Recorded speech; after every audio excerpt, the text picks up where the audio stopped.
Olá, minha gente. Novamente aqui com vocês para darmos continuidade aos nossos estudos das lições da Escola Bíblica Dominical.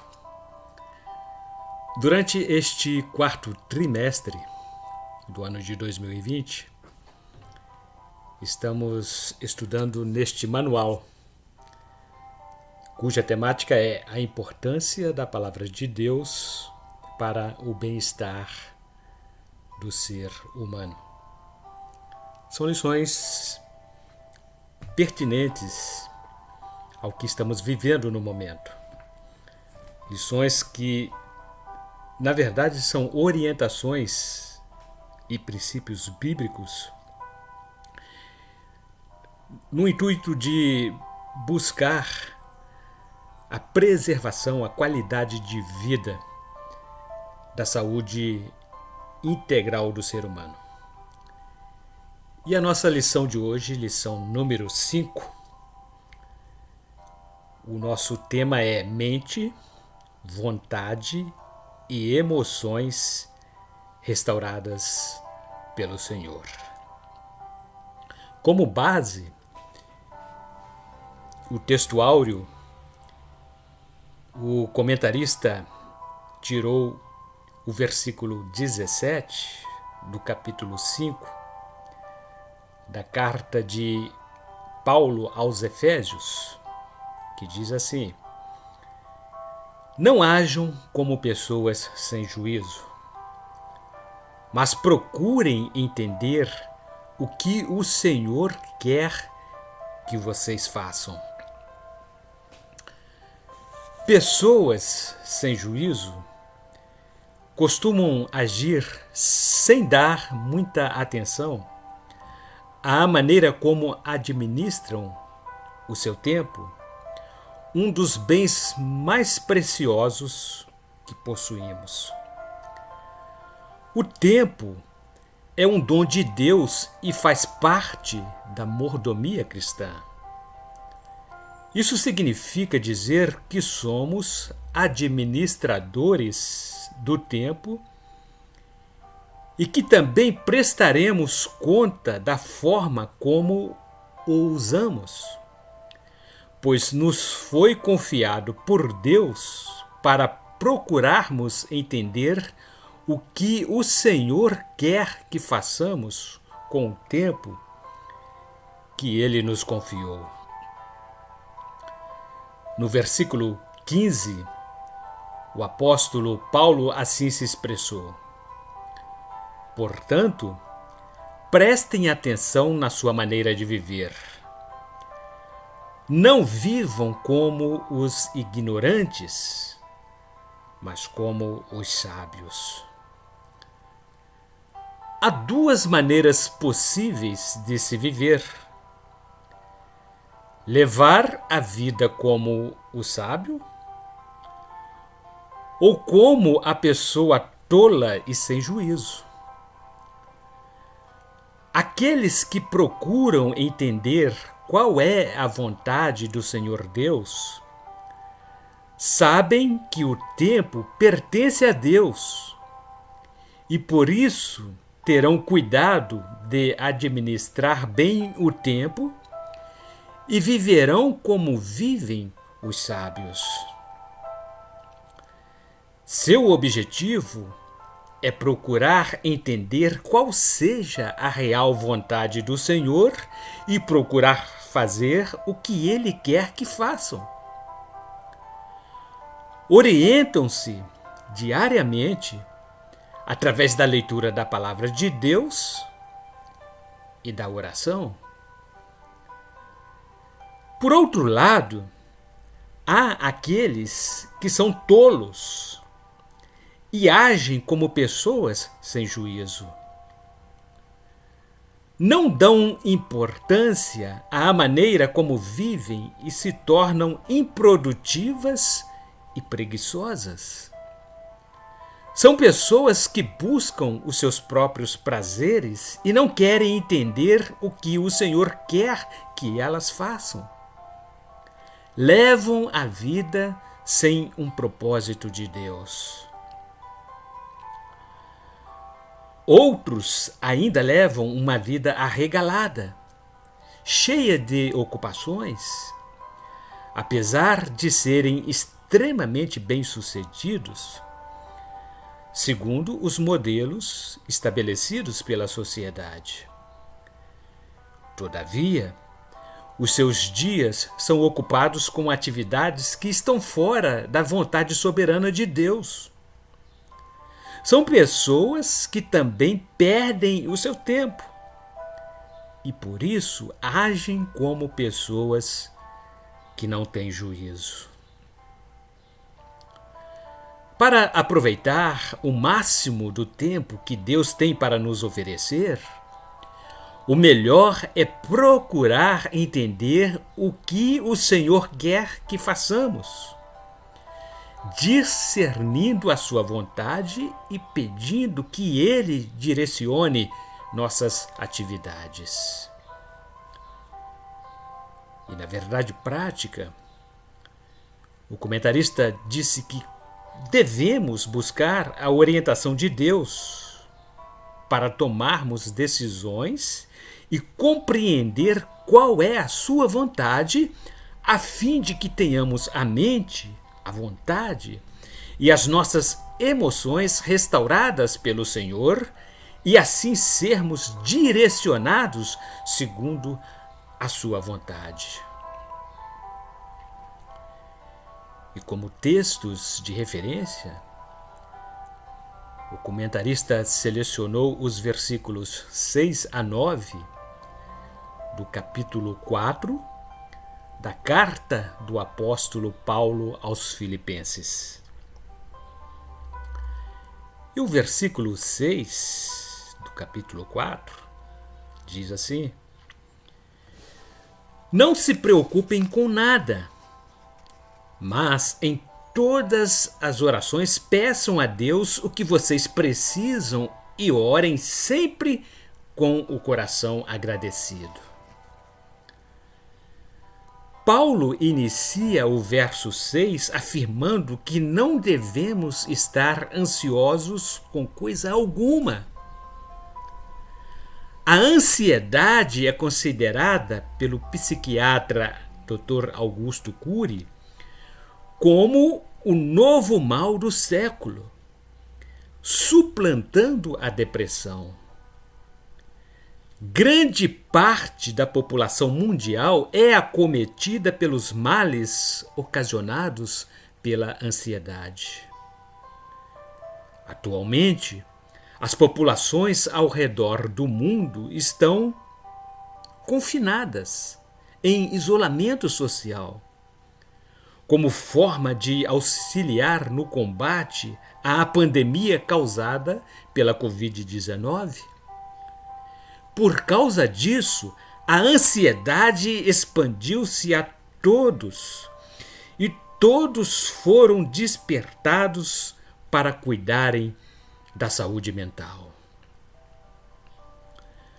Por causa do coronavírus, a ansiedade passou a ocasionar sintomas tais como sofrimento por antecipação, acordar cansado, baixo limiar para suportar frustrações, irritabilidade, dor de cabeça, dores musculares, afetando inclusive pessoas que têm capacidade para lidar com problemas, adaptar-se às mudanças, superar obstáculos ou resistir à pressão de situações diversas.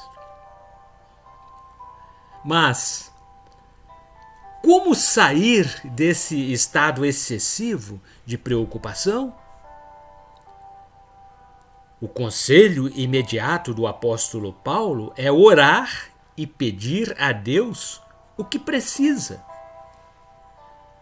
Mas é qualquer oração?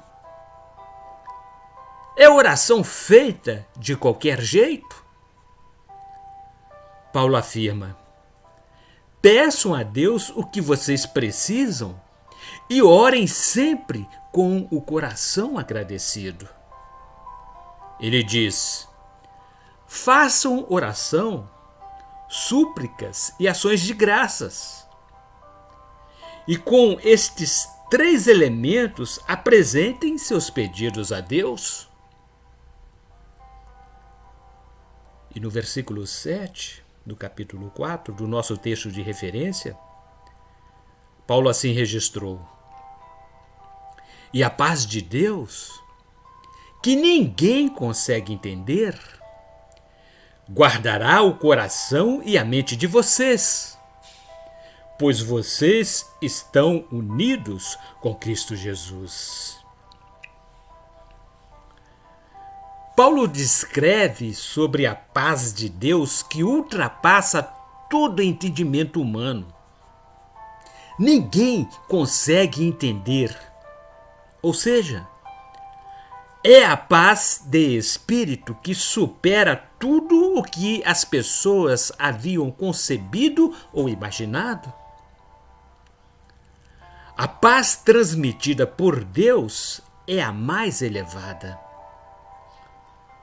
O cristão, estando unido com Cristo e sentindo que Ele guardará o coração e a mente, bem como ordenará todas as coisas de forma mais correta possível, terá uma paz de espírito que em nenhum outro lugar é conhecida e que ninguém consegue entender. Nenhuma religião será capaz de fornecê-la. Nenhuma confiança que o ser humano possa ter em suas próprias capacidades. Nenhuma crença de que algo não falhará porque ele possa confiar plenamente em seus próprios planos. Nenhuma credibilidade nas promessas de fidelidade de seus amigos mais chegados. Nenhum planejamento que a pessoa possa fazer no curso dos acontecimentos pode garantir tanta paz à alma quanto a confiança daqueles que estão unidos com Cristo Jesus. E no versículo 8, Paulo ainda diz: por último, meus irmãos, encham a mente de vocês com tudo que é bom e merece elogios. Isto é, tudo o que é verdadeiro, digno, correto, puro, agradável e decente. Paulo aconselha a ocupar a mente com tudo o que é bom e que sejam coisas verdadeiras.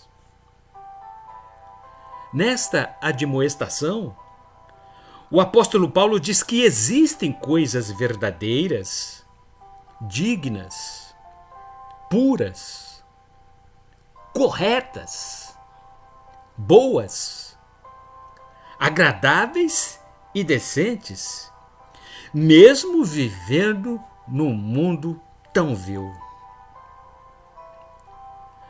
O seu objetivo é mostrar aos cristãos que tais coisas devem ocupar a mente de um homem bom. Tudo o que é honesto e justo devem ser a prática diárias dos que servem a Cristo. Como sal da terra, devem ser o exemplo do mais alto grau de moralidade em todas as coisas. Pessoas assim merecem elogios, pois não desempenham papéis em detrimento ou excluindo outras pessoas. São fiéis em seus deveres para com Deus e não negligenciam suas obrigações para com os outros.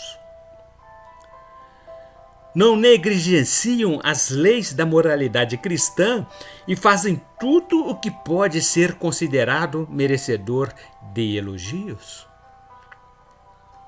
A tudo que é verdadeiro, Paulo refere-se a tudo o que é oposto à falsidade. Os verdadeiros cristãos são fiéis a seus compromissos. São fiéis às promessas que fazem. Não são enganosos em suas declarações, mas são autênticos em suas amizades. A verdade é a apresentação das coisas como elas realmente são. Um homem que é falso em seus compromissos, em suas declarações e maneira errônea de viver, é alguém que sempre desonra a Deus. E no versículo 9 deste capítulo 4, Paulo ainda diz: ponham em prática o que vocês receberam e aprenderam de mim, tanto com as minhas palavras como com as minhas ações. E o Deus que nos dá a paz estará com vocês. Paulo advertiu aos cristãos para que pusessem em prática todas as coisas que aprenderam, receberam, ouviram e viram dele. Ou seja, para que fizessem tudo o que haviam testemunhado dele, o que aprenderam sobre ele, o que ouviram sobre ele, para que praticassem a si mesmos. O apóstolo Paulo referiu-se à conduta padronizada, ou seja, a tudo o que tinham visto, conhecido e ouvido dele, como aquilo que lhes era apropriado imitar. A mesma coisa ele recomendou aos cristãos em sua carta aos Filipenses, no capítulo 3, versículo 17. Meus irmãos, continuem a ser os meus imitadores e olhem com atenção também os que vivem de acordo com o exemplo que temos dado a vocês. Quão poucos são os líderes, hoje em dia, que podem pedir com instância a outras pessoas para que os imitem em tudo o que apresentam?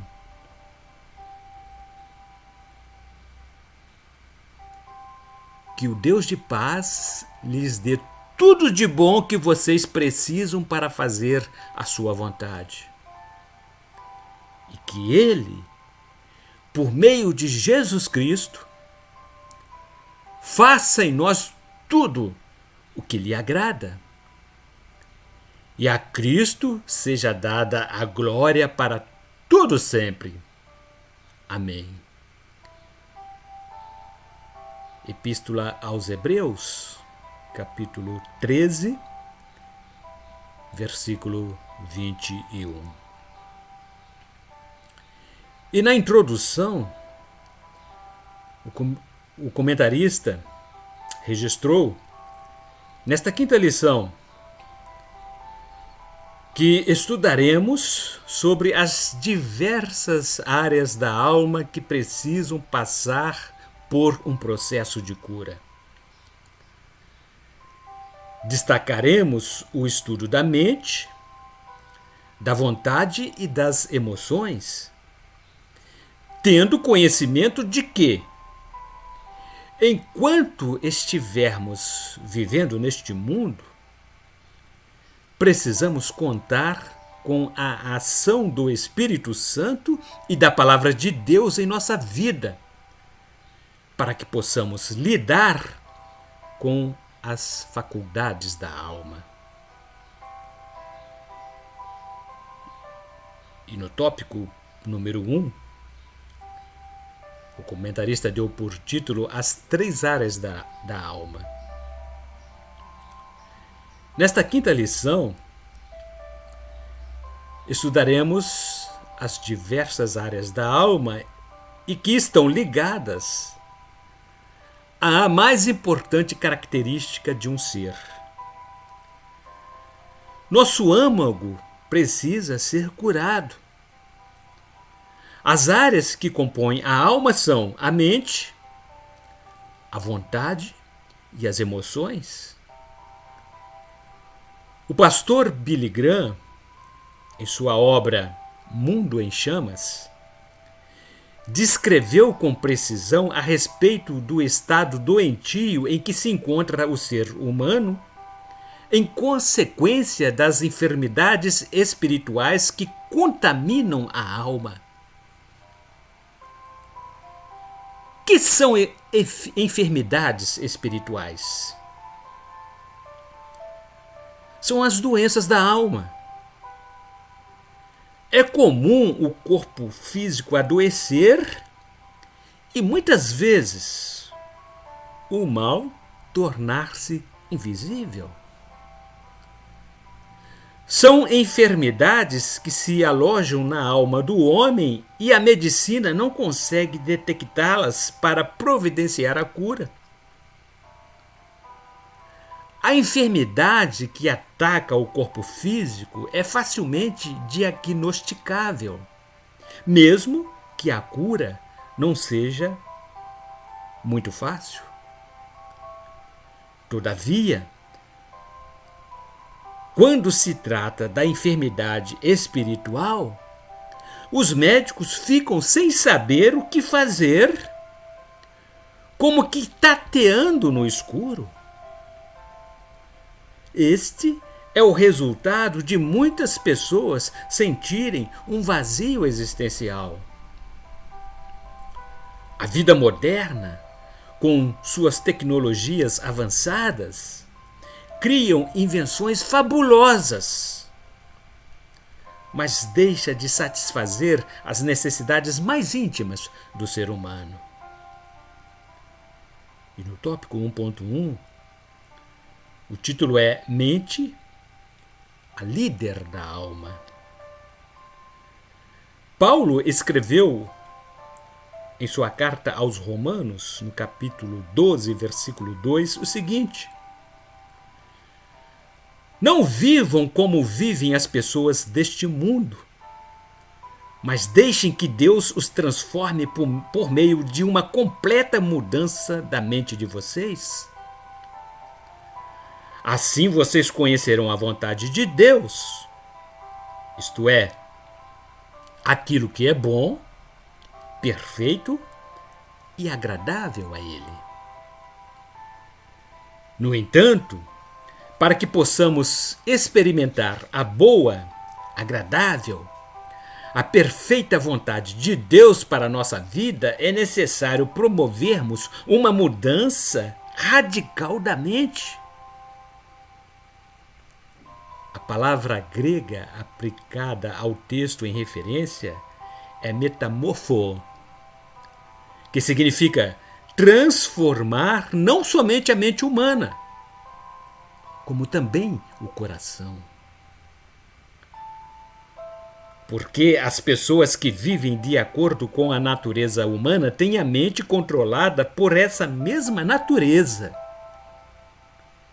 Mas as que vivem de acordo com o Espírito de Deus têm a sua mente controlada pelo Espírito.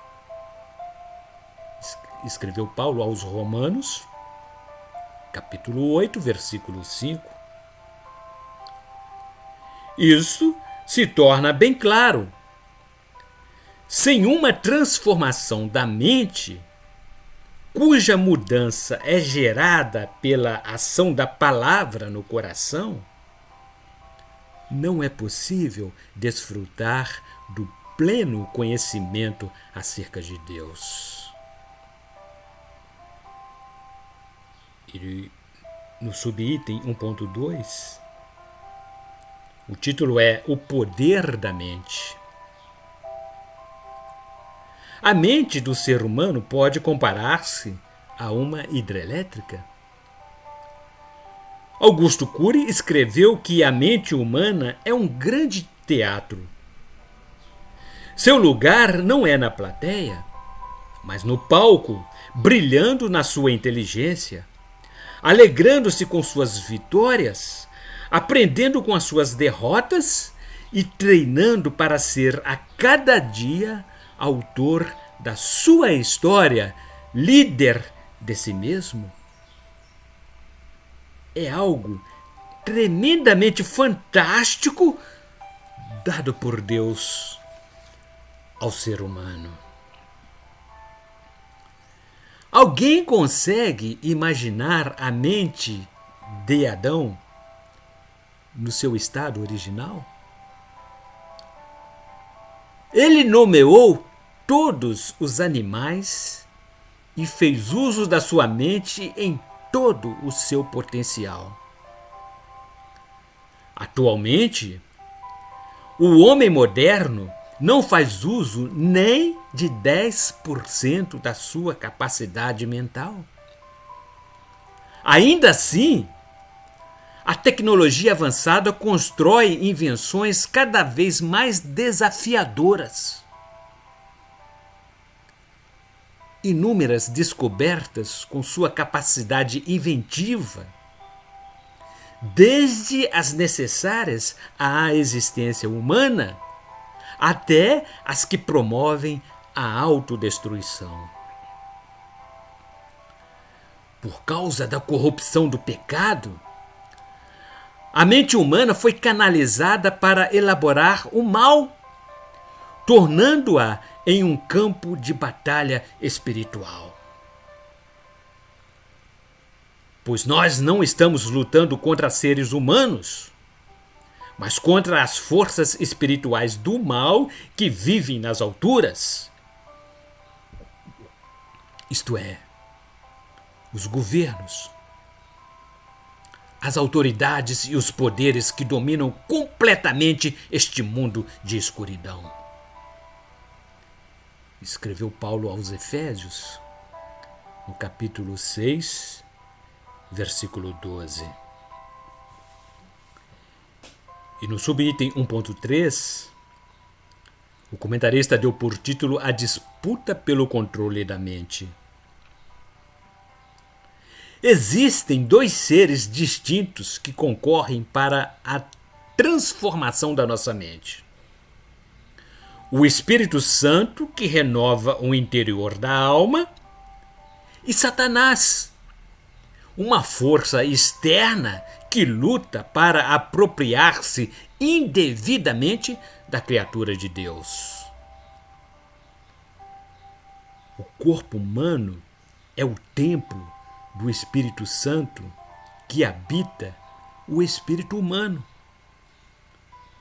Através da mente, aproxima-o de Cristo, que o apresenta a Deus como novo membro da família divina. O Espírito de Deus não obriga a ninguém, não invade o coração, mas o adentra com permissão. Ao contrário, Satanás age como um salteador e não pede permissão para invadir a mente humana. Lança a mão de todo tipo de sutilezas para dominá-la e utilizá-la para os seus propósitos maus. Seu método de ação é distorcer a verdade de Deus. Eles não podem crer, pois o Deus deste mundo conservou a mente deles na escuridão. Ele não os deixa ver a luz que brilha sobre eles, a luz que vem da boa notícia a respeito da glória de Cristo, o qual nos mostra como Deus realmente é. Disse Paulo na sua epístola 2 Coríntios, capítulo 4, versículo 4. Após a experiência do novo nascimento em Cristo Jesus, Resta a responsabilidade de cuidar do que está sendo alimentado na mente.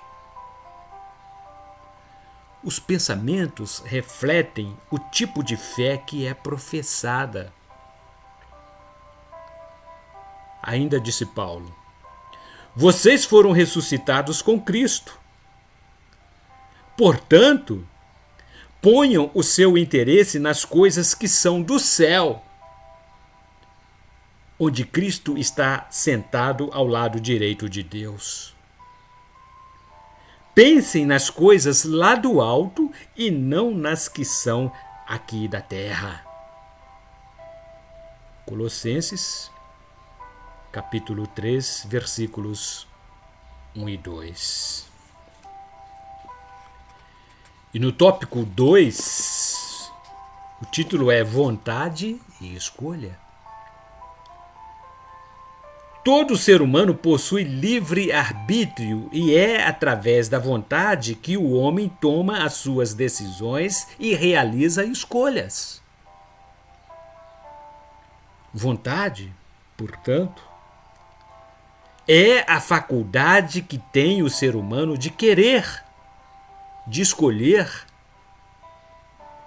de livremente praticar ou deixar de praticar certos atos.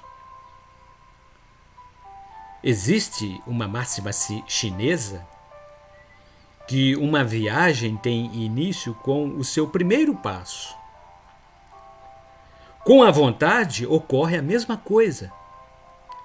Basta ser ativada, dar o primeiro passo e caminhar em direção àquilo que foi proposto.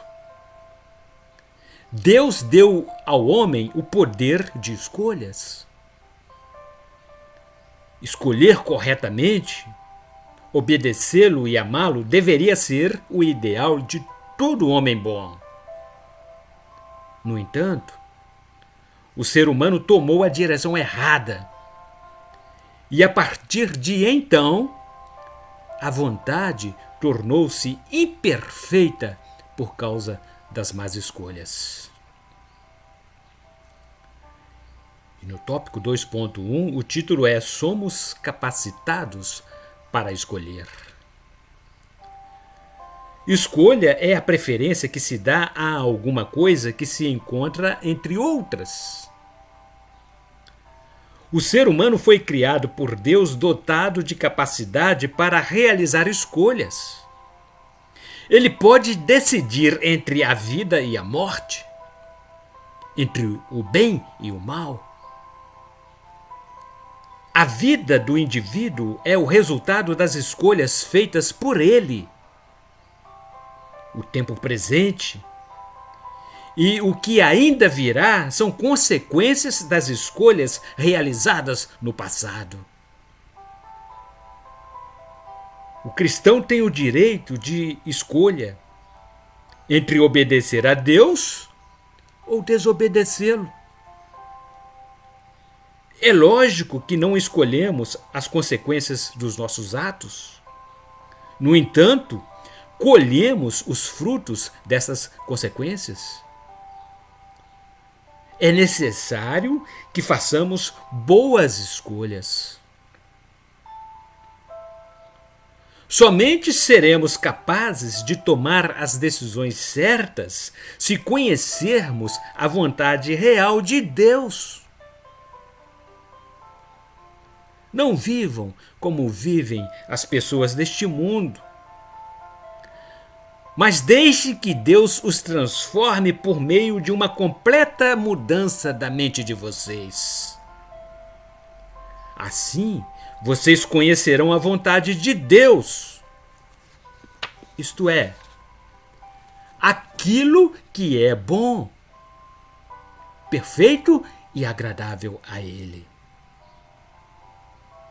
Disse Paulo aos Romanos, no capítulo 12, versículo 2. Quando o homem perde a comunhão com Deus, conforme ocorrido com Adão, ele fica sem a base correta e totalmente sem apoio para tomar decisões corretas. somente agindo de acordo com a vontade de Deus é que se pode acertar o alvo. E no subitem 2.2, o tema é alguns defeitos da vontade. Disse a serpente quando Eva foi enganada no jardim do Éden. Mas a cobra afirmou: vocês não morrerão coisa nenhuma. Deus disse isso porque sabe que quando vocês comerem a fruta dessa árvore, os seus olhos se abrirão e vocês serão como Deus, conhecendo o bem e o mal. Capítulo 3 do livro de Gênesis, versículos 4 e 5. Essa mesma cena repete-se ainda hoje, no momento em que somos tentados por algo que desejamos. Também somos levados a trocar o certo pelo duvidoso. A vontade humana é imperfeita e com tendência a realizar escolhas equivocadas. É comum o ser humano ser induzido à inconstância, à falta de iniciativa própria, à procrastinação, ao sentimento de derrota, ao medo de fracasso, à incapacidade de terminar aquilo que deu início, à obstinação, à indecisão, à vontade frouxa, entre muitos outros.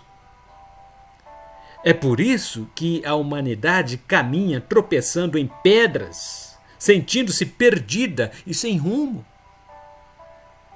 O problema é que muitos erram e não admitem os seus próprios erros. Outros perdem a disposição de trilharem por caminhos certos e por isso vivem a vagar em caminhos neblinosos, sem poder enxergar o que se passa diante dos seus olhos. E no subitem 2.3, o título é Jesus buscava a vontade do Pai. Jesus buscou por agradar a Deus e nunca manifestou a sua própria vontade.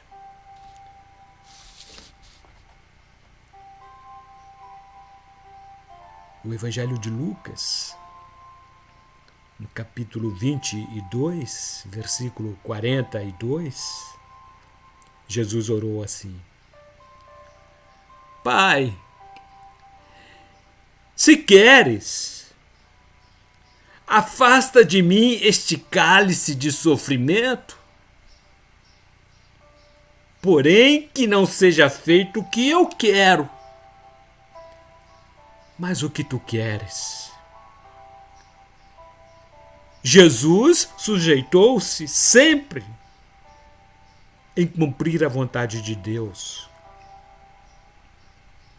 Esse é o exemplo que ele nos deixou, para seguirmos o caminho correto, abrindo mão das nossas vontades, para que prevaleça o cumprimento da vontade de Deus em nossa vida, seguindo a sua orientação, conforme orienta a palavra de Deus.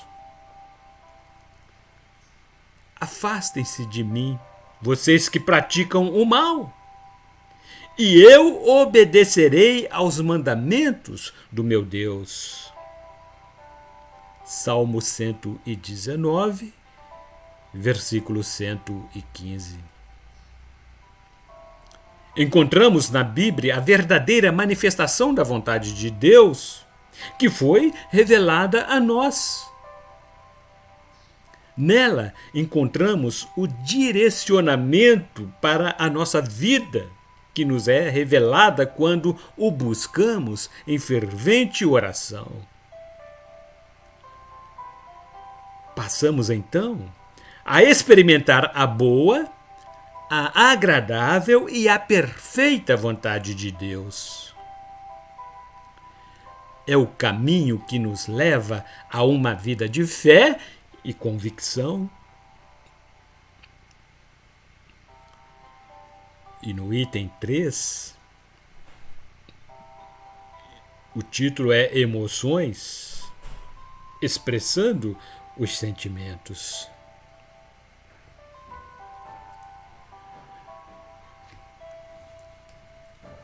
Através das nossas emoções, podemos expressar os sentimentos de amor, de ódio, tristeza, alegria. Emoções são agitações de sentimentos.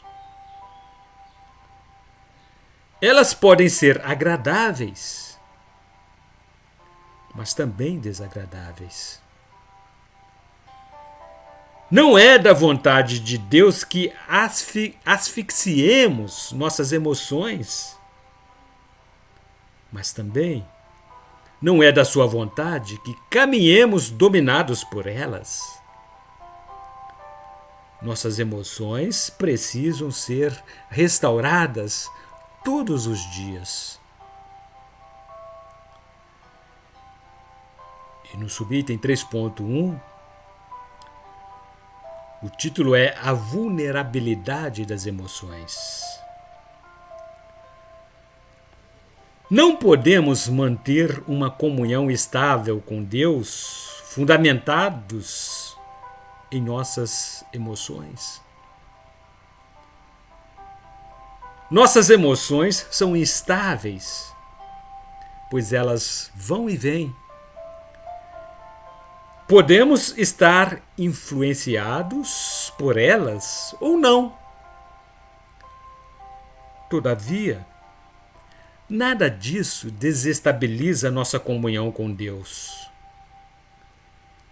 As emoções podem ser válidas e até admiráveis, mas elas não servem como base para a nossa fé.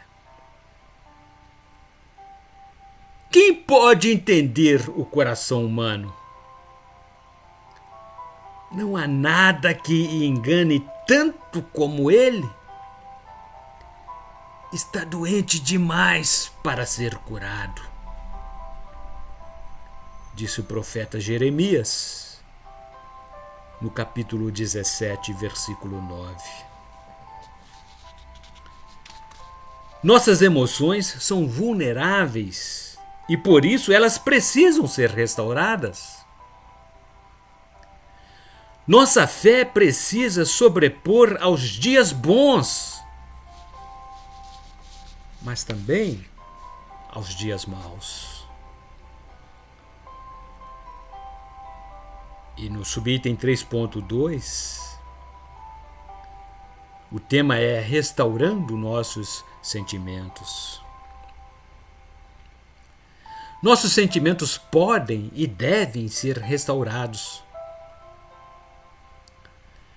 Basta olharmos as circunstâncias sob o ângulo do ponto de vista de Deus. Josué e Caleb enxergaram a possibilidade de vencerem os inimigos de Israel e tomarem posse da terra prometida. Os outros 10 espias tinham visão míope e enxergaram apenas gigantes. Por isso foram dominados e vencidos pelo medo.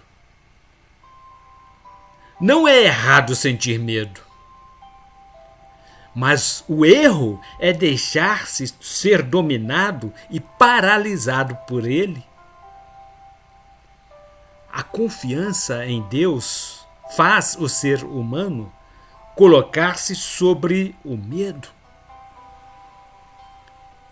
e Josué, filho de Num, e Calebe, filho de Jefoné, 2 dos líderes que haviam espionado a terra, rasgaram suas roupas em sinal de tristeza e disseram ao povo: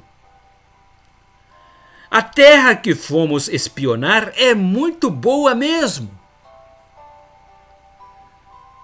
Se o Senhor Deus nos ajudar, Ele fará com que entremos nela e nos dará aquela terra. Uma terra boa e rica. Porém, não sejam rebeldes contra o Senhor e não tenham medo do povo daquela terra. Nós os venceremos com facilidade. O Senhor está com a gente e derrotou os deuses que os protegiam. Portanto, não tenham medo. Livro de Números, capítulo 14, versículos 6 a 9. Como outro grande exemplo, podemos citar Davi e Golias. O exército israelita intimidou-se com a estatura do gigante Golias. Ele parecia grande demais para ser enfrentado por soldados de estatura mediana. Por isso, mantiveram-se acuados, dominados por um forte sentimento de impotência. É certo que Davi não ignorou a realidade ameaçadora do oponente de Israel. Mas ele confiou no Senhor dos Exércitos. Somente ele poderia garantir-lhes a vitória sobre o inimigo. Eu desafio agora o exército israelita. Mandem alguém para lutar comigo. Quando Saul e os seus soldados ouviram isso, ficaram apavorados.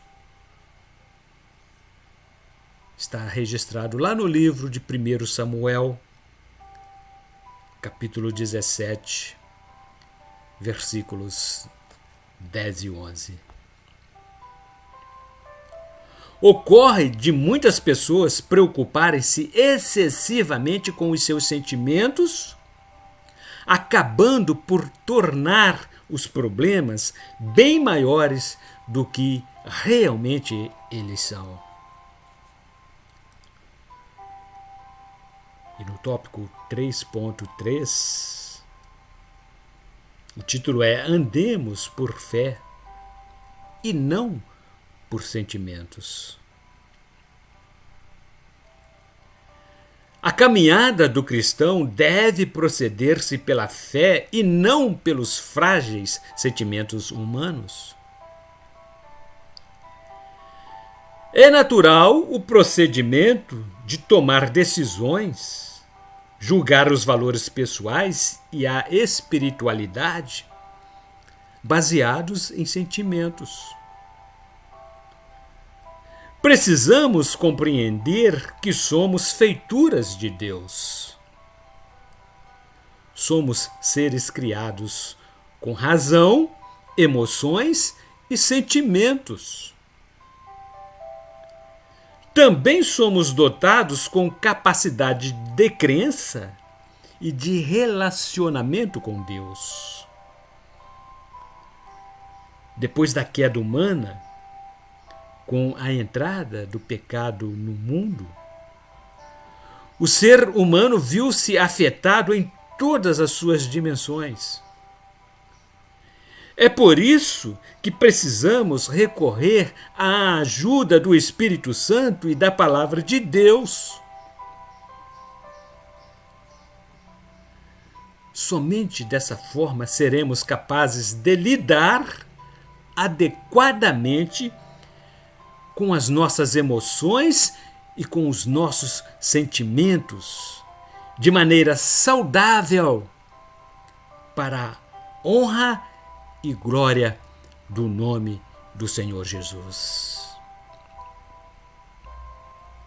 E finalizando a nossa lição de hoje, qual é a conclusão que podemos tirar de tudo isso?